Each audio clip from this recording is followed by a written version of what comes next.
अब हम कुछ जनरल डेफिनेशंस देख लेते हैं। सबसे पहले है असेट्स की डेफिनेशन।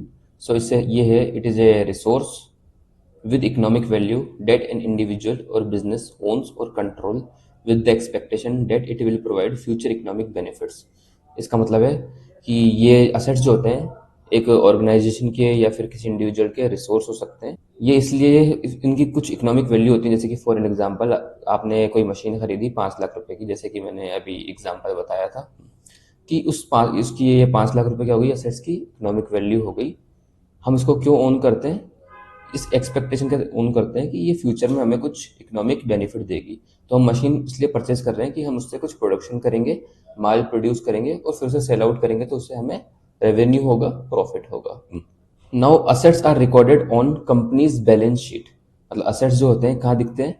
कंपनी की जब हम बैलेंस शीट बनाएंगे तो बैलेंस शीट में असेट्स का जो राइट हैंड साइड असेट्स होते हैं तो वहाँ पे हम असेट्स शो करते हैं।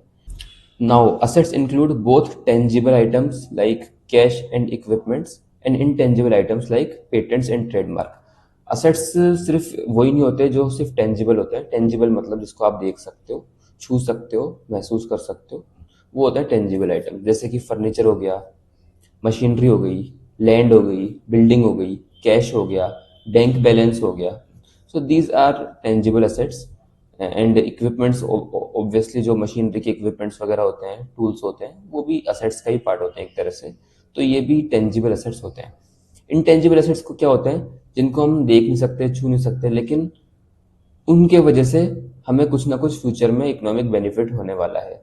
जैसे कि patents and trademark, copyright, goodwill, ये सारी चीज़ें क्या है? इंटेंजिबल एसेट्स हैं। पेटेंट क्या होते हैं? जैसे कि फॉर एग्जांपल आपने कुछ इन्वेंशन करी तो आप उसका क्या है, पेटेंट करवा लेते हो, जिससे कि कोई दूसरा वो उस इन्वेंशन पे फर्दर काम नहीं कर सकता। मैन्युफैक्चरिंग के राइट्स उस इन्वेंशन के आपके पास ही होंगे। अगर कोई और मैन्युफैक्चर करना चाहता है तो वो आपको रॉयल्टी पे करेगा, आप उसको फर्दर लाइसेंस दे सकते हैं मैन्युफैक्चर करने का। So this is a patent. ये आपको एक तरह से मार्केट में मोनोपोली प्रोवाइड करता है। अब असेट्स और भी तरह से डिवाइड कर रखे हैं, करंट असेट्स और फिक्स असेट्स। करंट असेट्स वो होते हैं assets that can be converted to cash within 1 year. ऐसे असेट्स जो कि कैश में विद इन 1 ईयर कन्वर्ट हो जाएं, उसे हम बोलते हैं करंट असेट्स। जैसे खुद कैश हो गया, डेटर्स हो गए, अकाउंट रिसीवेबल भी बोल सकते हो, गुड्स हो गए, तो ये क्या है, जल्दी जल्दी क्या है, कैश में कन्वर्ट हो जाते हैं, तो इसे हम बोलते हैं करंट असेट्स।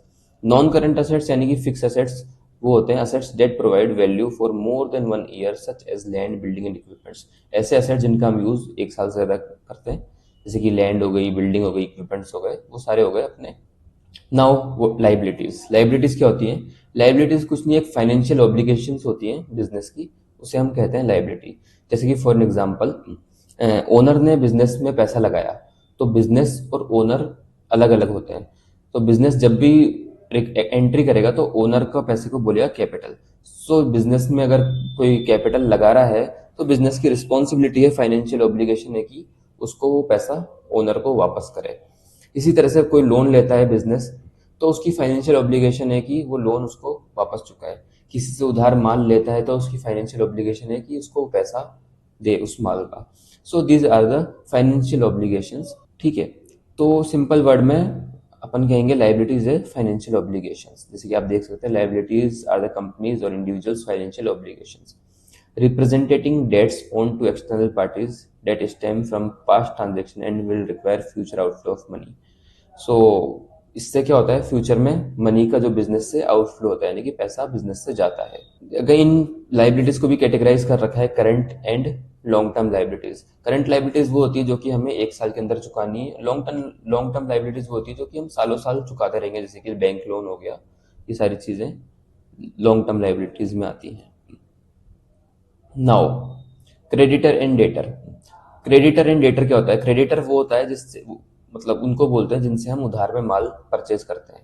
डेटर वो होते हैं जिनको हम उधार माल देते हैं, सेल करते हैं।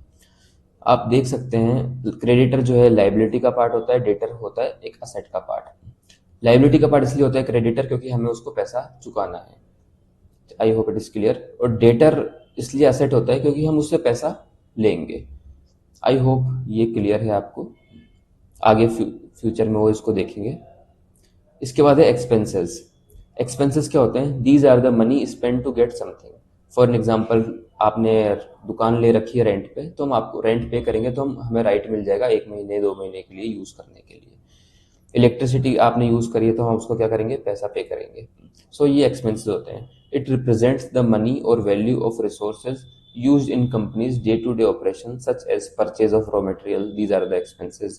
Stock in trade, payment of salaries, अगर सैलरी का पेमेंट कर रहे हैं ये भी आपके खर्चे हैं। रेंट का पेमेंट कर रहे हैं, खर्चा। इलेक्ट्रिसिटी पर पेमेंट कर रहे हैं, खर्चा। यूटिलिटीज का पेमेंट कर रहे हैं, ये भी आपका खर्चा है। खर्चे दो तरह के, इन्होंने भी 3 तरह के वैसे एक्चुअली कैटेगराइज कर रखे हैं। ऑपरेशनल एक्सपेंसेस, ऐसे खर्चे जो कि डे टू डे ऑपरेशन को रन करने में काम आते हैं, वो कहलाते हैं ऑपरेटिंग एक्सपेंसेस।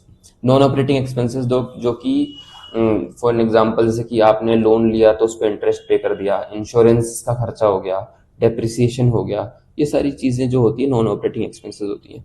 ये क्या होती है मैं बताऊंगा, डेप्रिसिएशन वगैरह आगे, लेकिन फिलहाल आप इतना जान लो, जो बिजनेस को रन करने के में काम आते हैं खर्चे वो होते हैं ऑपरेटिंग, और जो बिजनेस इसके अलावा जो भी खर्चे होते हैं, ओवरहेड्स भी बोलते हैं मैंने, वो होते हैं non operating expenses. I hope it is clear now.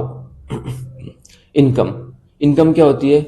In accounting, revenue is the total income generated from company's primary business activity such as selling of goods और providing services before any expenses are deducted. इसका मतलब ये है कि सबसे पहले तो जो इनकम का पार्ट है वो है रेवेन्यू।